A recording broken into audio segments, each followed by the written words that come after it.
안녕하십니까. 여수 MBC 뉴스투데이입니다. 총선 6개월을 앞두고 지역의 출마 후보군을 알아보는 시간입니다. 오늘은 고흥, 보성, 장흥, 강진 선거구인데요. 이 선거구는 탄탄한 지역 지지 기반을 가진 민평당 현역 의원과 민주당 후보의 격돌이 예상됩니다. 결국 민주당 경선에서 누가 본선행 티켓을 거머쥐게 될지가 최대 변수로 보입니다. 김주혜 기자입니다. 내년 총선에서 고흥, 보성, 장흥, 강진 선거구는 민주평화당 황종 의원과 민주당 후보의 치열한 격돌이 예상됩니다. 강진 출신의 황 의원은 강진군 삼선 군수의 재선 의원으로 지역 지지 기반을 탄탄하게 구축하고 있다는 평가를 받고 있습니다. 여기에 맞서게 될 더불어민주당의 유력한 경선 후보군으로는 먼저 19대 국회의원 이력을 가진 김승남 지구당 위원장이 거론되고 있습니다. 김 위원장은 내년 총선에서 반드시 20대 총선 패배를 서력하겠다는 의지로 활발한 지역 활동을 이어가고 있습니다. 삼선 고흥 군수를 지낸 박병종 전 군수도 분열된 민심을 바로잡고 형사사건 등과 관련된 명예회복을 위해 내년 총선 출마 의지를 다지고 있습니다. 또 민선 5, 6기 강진 군수를 역임한 강진원 전 군수와 김수정 더민주 정책위 부의장도 지역 활동을 강화하며 출마의 뜻을 내비치고 있습니다. 여기에 고흥 출신 바른미래당 김화진 지역위원장도 민심을 수렴하는 광폭 행보를 이어가며 21대 총선 출마 의지를 다지고 있습니다. 결국 이번 총선은 전남 유일의 민평당 지역구에서 황종 현역 의원과 맞설 민주당 내 본선 대진표가 어떻게 결정될지가 최대 관심사입니다. 고흥의 정치적 기반을 둔 인물이 후보가 될지, 보성과 장흥, 강진의 정치적 기반을 둔 인물이 후보가 될지에 따라 선거 지형도는 크게 달라질 수 있습니다. 아직 지역선거 구도의 가늠자를 정하기는 이른 상황인 가운데 내년 총선에서 고흥, 보성, 장흥, 강진 선거구는 한 차례 치열한 격전만은 불가피할 것으로 전망됩니다. MBC 뉴스 김주희입니다. 여수 상포지구 특혜 의혹에 대한 감사원 감사 결과를 두고 의회에서 서로 상반된 입장이 나와 주목됩니다. 여수시 의회 정창곤 의원은 그제 본회의 10분 발언에서 감사 보고서에 법과 원칙에 부합하지 않는 무리한 내용이 상당수 포함되어 있다며 이를 바로잡아 선의의 피해자를 구제하기 위해 여수시가 감사원에 재심을 청구해야 한다고 주장했습니다. 반면 잇따라 발언에 나선 이상우 의원은 감사 결과 발표 후 시가 사과 입장을 밝혔지만 행정 조치를 태만히 함으로써 현재 피해가 확산되고 있다며 소송 결과에 따라 담당 공무원에 대한 구상권 청구 등의 방침을 서둘러 정해야 한다고 밝혔습니다. 여수 만흥지구 임대주택단지 조성 사업을 둘러싸고 여수시와 시의회 그리고 지역 주민 사이에 논란이 커지고 있습니다. 여수시의회는 그제 임시회 본회의에서 강현태 의원의 발의로 주민 동의 없이 여수시와 LH 사이에 체결된 협약이 강행될 조짐을 보이고 있다며 협약안의 파기를 촉구하는 결의안을 채택했습니다. 그러나 여수시는 어제 기자회견을 열고 주민 요구로 진행됐으며 LH와 맺은 협약은 법적 구속력이 없어 사업 강행 시 사업 계획을 거부하는 방안이 적절하다고 반박했습니다. 한편 LH가 최근 여수시에 공문을 보내 중촌마을 재척에 대한 여수시의 요청 사항이 반영될 수 있도록 적극 노력해 추진할 예정이라고 밝혀 사태 해결의 단초가 될지 주목됩니다. 오늘 오전 4시 50분쯤 율촌면 월단리의 조립식 창고에서 불이 났습니다.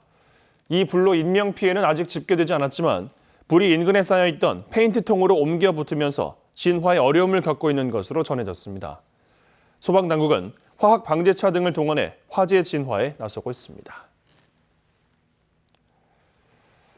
우리 민족의 아픔, 지역에 남겨진 생채기인 여순 사건이 올해로 71주기를 맞습니다.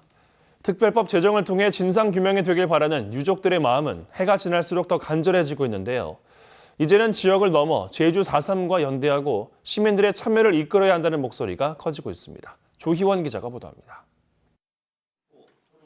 올해 여순 사건 진상규명을 위한 학술 토론회의 화두는 제주 4.3과의 연대였습니다. 민족 상잔의 비극에 반대하고 국가폭력에 맞서 싸운 두 항쟁. 제주 4.3이 여순 사건의 계기였던 만큼 역사적 운명을 같이 한 두 항쟁이 필연적으로 연대해야 한다는 목소리는 71주기를 맞은 올해 더욱 단단해졌습니다. 여순 항쟁 유족 여러분들께는 정말 죄송한 마음이 듭니다. 제주 4.3이 아니었더라면 어쩌면 여순 항쟁은 그렇게 많은 피해를 입지 않아도 됐을지도 모르겠습니다. 토론회에 모인 제주와 여순 학계 관계자들과 유족들은 특별법 제정을 넘어 완전한 진실규명과 명예회복, 더 나아가 국가로부터 진정한 사과를 받을 때까지 함께 공동체를 만들어 나가자는 다짐을 나눴습니다. 또 이제는 피해자라는 인식에서 벗어나 역사의 한 흐름을 이끌어 했던 항쟁이라는 인식을 갖자는 제언도 나왔습니다. 이제는 이게 두 항쟁에서 우리가 피해자의 그 입장에서 피해라는 그런 시각에서만 봐서는 안 된다. 보다 능동적인 역사의 주체로서 역사를 이끌어 나가려는, 역사를 바로잡으려는 그런 어떤 처절한 몸부림이었고 투쟁이었다. 특별법까지 남은 과제 중 하나는 지역민들의 참여를 이끌어내는 일입니다. 학계나 유족의 바람과 달리 여순 사건에 대한 일반 시민들의 인식은 여전히 저조하기 때문입니다. 작년 70주년 국민청원에 6,500명 정도가 됐습니다. 20만 명 이상 돼야 답변을 들을 수 있는데 거기에 알고 계셨던 분들, 그런 분들 정도만 청원에 참여를 했다. 우리 순천 시민 전체가 우선 알아야 된다. 시민들에게 여순 사건을 알리기 위해 순천시는 올해 유족회 건물 2층에 작은 기념관을 만들기로 했습니다. 올해 6월 리모델링 공사를 마친 기념관입니다. 하지만 마무리할 예산이 부족해서 보시다시피 텅 빈 공간으로 3개월째 남아 있습니다. 기념관 하나 없이 올해로 벌써 71주기를 맞은 여순 사건. 역사의 아픔을 조명하고 진실을 밝히기 위한 사회 각계각층의 노력은 올해도 과제로 남았습니다. MBC 뉴스 조희원입니다. 광양시가 지역 노동 현안을 효율적으로 해결하기 위해 관련 협의체를 재정비했습니다. 광양시는 각계각층이 참여하고 있는 노사민정협의회를 노사 상생과 경제산업 등 3개 분과로 구성하고 직장 내 괴롭힘과 고용 평등을 비롯한 다양한 문제에 적극적으로 대응하기 위해 분과별 활동과 협력에 주력할 계획입니다. 지난 2008년에 조직된 노사민정협의회는 노동단체와 기업체, 시민단체 등 모두 60여 명이 소속돼 활동하고 있으며 이번 분과 구성은 10년 만에 처음으로 이뤄졌습니다. 도내 농경지 상습 침수와 농업용수 부족이 전국에서 가장 높은 수준으로 나타났습니다. 농어촌 공사 등이 국회 농해수위원회 서삼석 의원에게 제출한 자료에 따르면 전국 상습 침수 농경지 가운데 전남이 3만 1천여 헥타르, 농업용수 부족 면적 역시 지난해 기준 4만 3천여 헥타르를 차지해 전국에서 가장 넓었습니다. 이에 따라 농촌 지역의 원활한 배수와 용수 공급을 위해 개선책 마련과 함께 중장기 계획이 필요한 것으로 지적됐습니다. 키우던 반려동물이 병들거나 실증나면 버리는 사람들 많은데요. 요즘은 아예 집으로 찾아오지 못하게 멀리 섬 지역에 버리는 사람들이 늘고 있다고 합니다.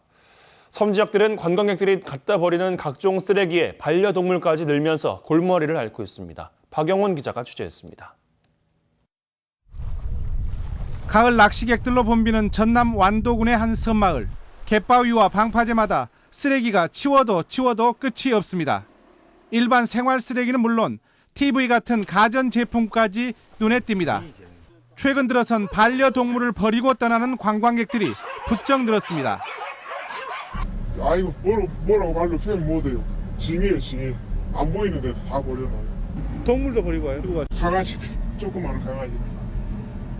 올 들어 완도군에서 포획한 반려견만 196마리. 고양이 등 포획 못한 동물을 포함하면 버려진 반려동물은 훨씬 더 많습니다. 어렵게 포획했다 해도 문제입니다. 예산도 수의사도 부족한 가운데 임시보호소는 이미 수용 한계를 넘어선 지 오래. 게다가 버려진 동물 대부분이 늙고 병든 경우여서 입양 공고를 해도 새 주인이 잘 나타나지 않아 동물들은 비좁은 보호소에서 죽기만을 기다리고 있습니다. 치료가 안 되는 그 고질병도 상당히 많습니다. 그래서 그런 부분 때문에 분양하기도 힘들고요. 또 분양받을 분들이 대부분 건강하고 젊고 예쁘고 순종인 이런 애들만 골라서 하기 때문에 여기에 포획 안 된 유기견들이 들개로 변해 가축을 습격하는 일까지 발생하면서 버려지는 반려동물은 평화롭던 섬 지역의 골칫거리가 되고 있습니다. MBC 뉴스 박영훈입니다. 가을마다 시민들의 코를 부여잡게 하는 문제가 있죠. 바로 도심 곳곳에 떨어져 있는 은행나무 열매 악취 때문인데요. 지자체가 다양한 방법으로 은행 열매 수거에 나서고 있지만 뚜렷한 해결책이 없어 골머리를 앓고 있습니다. 남궁옥 기자의 보도입니다. 사람들이 떨어진 은행 열매를 요리조리 피해 걸어다닙니다. 자칫하다 밟기라도 하면 악취가 진동하기 때문입니다. 냄새가 많이 역하게 나고요. 좀 발에 밟히고 그러면은 가을마다 반복되는 은행나무 열매 악취 문제를 해결하기 위해 이렇게 각 지자체에서는 은행나무 열매를 처리하고 있습니다. 주로 은행 열매를 떨어뜨리고 쓸어 담는 방식입니다. 열매 억제약품을 살포하거나 가지를 앙상하게 쳐내기도 했지만 모두 이런 식으로 해결하기는 어렵습니다. 바람이 불 때마다 떨어지고 하다 보니까 이 처처기가 무진장 곤란한 점이 있고요. 은행 열매가 맺히는 암나무를 다른 나무로 교체하는 게 근본 해결책이지만 문제는 돈입니다. 열매가 주로 열리는 큰 나무를 교체하려면 보도와 차도 일부를 파헤치는 공사를 해야 합니다. 교체에 대한 예산 같은 경우에는 주당 한 200만 원까지가 소요가 되기 때문에 예산적인 차원도 있고. 광주 동구는 지난해 은행 열매가 땅으로 떨어지지 않도록 일부 나무에 그물망을 설치했지만 이 방법도 예산이 부족해 중단됐습니다. 모든 사람들이 은행 열매 악취에 부정적인 것은 아닙니다. 은행나무의 공기정화 기능이 뛰어난 만큼 잠깐의 불편은 참아야 한다는 겁니다. 대기 정화 효과를 가지는 아주 좋은 가로수 수종으로서 자연스럽게 받아들이는 그러한 훈련을 도시민이라면 했으면 좋겠다는 생각을 그렇게. 미세먼지를 줄여주는 순 기능에도 불구하고 은행 열매 악취로 인한 민원은 올해도 쏟아지고 있습니다. 지자체마다 그물망 설치를 확대하거나 연차적인 수종 변경 계획을 짜고는 있지만 자연과의 공존은 생각처럼 쉽지 않습니다. MBC 뉴스 남궁욱입니다. 고흥군이 지역의 청년 유입을 위해 내사랑 고흥 기금을 추가 조성합니다. 고흥군은 귀향 청년들의 일자리와 정주 여건 개선 등 초기 정책 플랫폼 마련을 위해 2020 내사랑 고흥 기금 30억 원을 추가로 조성하고 6개 정책 운영에 7억 4천만 원을 지원하기로 해 군의회 2020년 본 예산 심의에 상정할 계획입니다. 내사랑 고흥 기금은 오늘 2022년까지 100억 원 조성을 목표로 하고 있으며 현재 60억 원을 확보해 청년층 유입을 극대화하기 위한 견고한 기반을 마련하고 있습니다. 충북 음성에서 열린 제22회 전국 한우 능력 평가 대회에서 고흥 박태화 농가에서 출품한 한우가 최고상인 대통령상을 수상했습니다. 박태화 농가 한우는 1kg에 일반 한우의 6배 가격인 12만 원에 낙찰되는 등 우수성을 인정받았습니다. 또 이번 평가 대회에서 영암 서승민 농가가 농림축산식품부 장관상을, 신안 설복문 농가가 축산물 품질 평가원장상을 각각 수상하는 등 전남 한우가 탁월한 성적을 거뒀습니다. 내년 3월 개교를 앞두고 있는 한국창의예술고등학교가 본격적인 신입생 모집에 들어갑니다. 광양시 마동에 위치한 창의예술고는 오는 21일부터 나흘간 온라인과 우편 접수 등을 통해 입학 원서를 받을 예정이며 음악과 미술 실기시험의 경우 이번 달 말에 백운중학교에서 치를 예정입니다. 이와 관련해 광양시는 앞으로 10년 동안 100억 원의 사업비를 지원해 교육 여건 구축에 나서게 됩니다.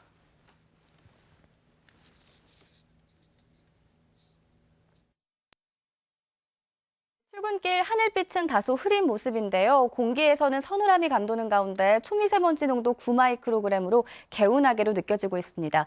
오늘 중부지방은 별다른 비 소식이 없지만 동해안과 남부 내륙 곳곳으로는 이처럼 가을비가 오락가락 내리겠습니다. 이미 비가 시작된 제주와 경상 해안가에는 최고 60mm가량의 꽤 많은 양이 오겠고요. 오후부터는 그 밖의 지역 곳곳으로 확대되겠지만 비교적 적은 양이 오겠습니다.